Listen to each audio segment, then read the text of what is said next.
এ দুনিয়ার মানুষ, আমরা মানুষ এত বড় নিকৃষ্ট, এত বড় খারাপ হয়ে গেছি। আজকে দুনিয়ার কোন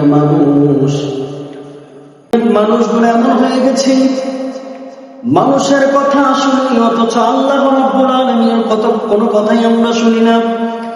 দেখেন, আপনি ডাক্তারের কাছে যান, ডাক্তারের কাছে যাওয়ার পরে ডাক্তার বলবেন আপনার তো এমন রোগ হয়েছে, আমি যা যা বলি আপনাকে তা তা করতে হবে। এখন রোগী বলে, স্যার বাঁচতে হলে আপনার কথা আমাকে শুনতেই হবে, মানতেই হবে, বলেন আমাকে কি করতে হবে?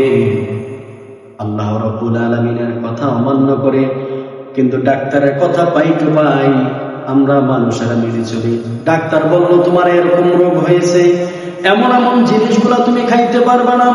ডাক্তারের কথায় আমরা হালাল জিনিসগুলো আমরা খাই না, কিন্তু আল্লাহ রাব্বুল আলামিন ডাক্তারের কথায়, ডাক্তার বলে গরু খাইতে পারবে না, ডাক্তার বলে ইলিশ মাছ খাইতে পারবে না, ডাক্তার বলে তুমি এরকম অ্যালার্জি জাতীয় কোনো কিছু খাইতে পারবা না, চর্মরোগ হলে বলবে তোমাকে এই জিনিসগুলা খাইতে পারবা না, হার্টের রোগ হলে ডাক্তার বলবে তুমি এই জিনিসগুলা খাইতে পারবা না।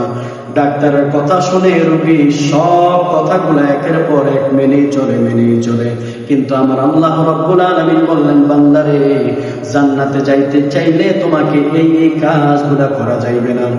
আল্লাহ রাব্বুল আলামিন বললেন, বান্দা তুমি যদি জান্নাতে যাইতে চাও তাহলে তুমি এই কাজগুলি করতে পারবে না, মিথ্যা বলতে পারবে না, পরের হক মারতে পারবে না, সুদ খাইতে পারবে না, ঘুষ খাইতে পারবে না, মানুষের সাথে শত্রুতা করতে পারবে না, অন্যায়ভাবে জুলুম করতে পারবে না, পরের হক নষ্ট করতে পারবে না, মানুষের জমিন অন্যায়ভাবে ভোগ করতে পারবে না, মানুষকে মিথ্যা কথা বলে মানুষকে বিপদে ফেলতে পারবা না, অপবাদ দিয়ে মানুষের উপরে জুলুম করতে পারবা না, অনাচার অবিচার করতে পারবা না।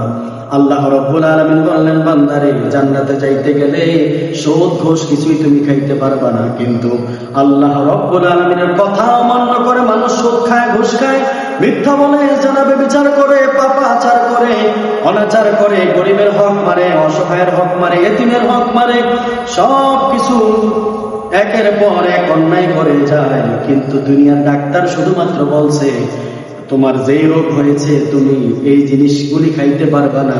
মোট কথা আল্লাহর কথায় জান্নাতে যাওয়ার জন্য যে পাপ কাজ আল্লাহ করতে নিষেধ করেছেন, এই সব পাপ কাজগুলো আমরা করি। আর সামান্য একটু রোগের জন্য ডাক্তার আমাদেরকে বাস দেয়, এই বাস অক্ষরে অক্ষরে মেনে চলি আমরা মুসলমান।